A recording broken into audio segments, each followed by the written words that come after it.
মনে আছে শীতলকুচির ঘটনা? ভুলে যাননি তো?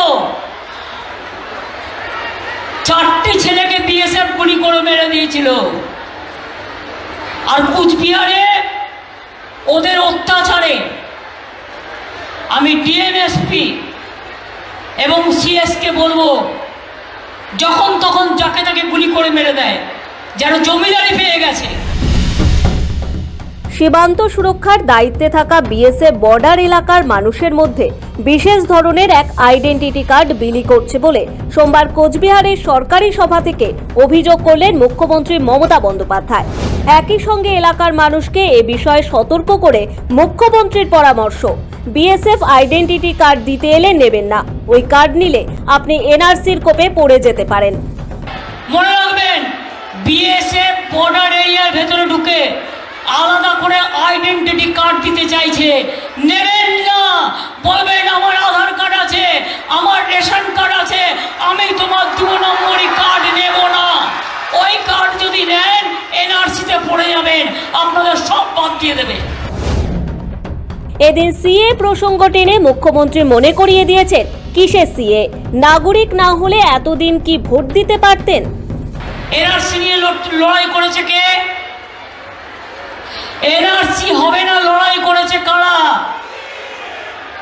রাজবংশী বন্ধুরা, আপনারা তো ইতিমধ্যেই নাগরিক। নতুন করে কে একা করে চিৎকার করছে? এটা ফ্যা ভোটের রাজনীতি করবার জন্য।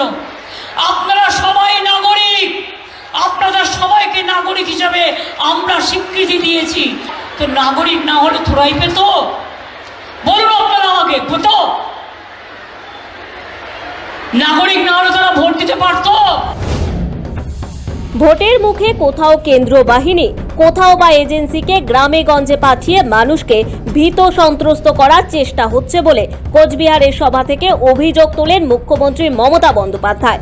মমতা বন্দ্যোপাধ্যায় বলেন, গ্রামে গঞ্জে ঢুকে অত্যাচার করলে থানায় গিয়ে এফআইআর করবেন।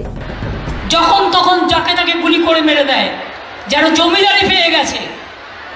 গ্রামে গঞ্জে ঢুকে কোনো অত্যাচার করলে সঙ্গে সঙ্গে থানায় এফআইআর করবেন, এটা মাথায় রাখবেন। লোকসভা নির্বাচনের আগে মতুয়া ভোট টানতেই সিএএ-কে হাতিয়ার করার চেষ্টা করছে বিজেপি।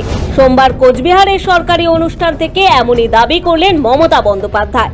বনগাঁ, রানাঘাট ও কৃষ্ণনগর রাজ্যের এই 3টি লোকসভা কেন্দ্র মতুয়া অধ্যুষিত। গত লোকসভা নির্বাচনে বনগাঁ, রানাঘাট নিজেদের দখলে রেখেছিল বিজেপি। সিএএ-কে হাতিয়ার করে আসন্ন নির্বাচনেও কি এই 2টি কেন্দ্র নিজেদের হাতে রাখতে চাইছে বিজেপি, নাকি এগিয়ে যাবে তৃণমূল? সেদিকেই নজর সব মহলের। ব্যুরো রিপোর্ট, সময়, কলকাতা।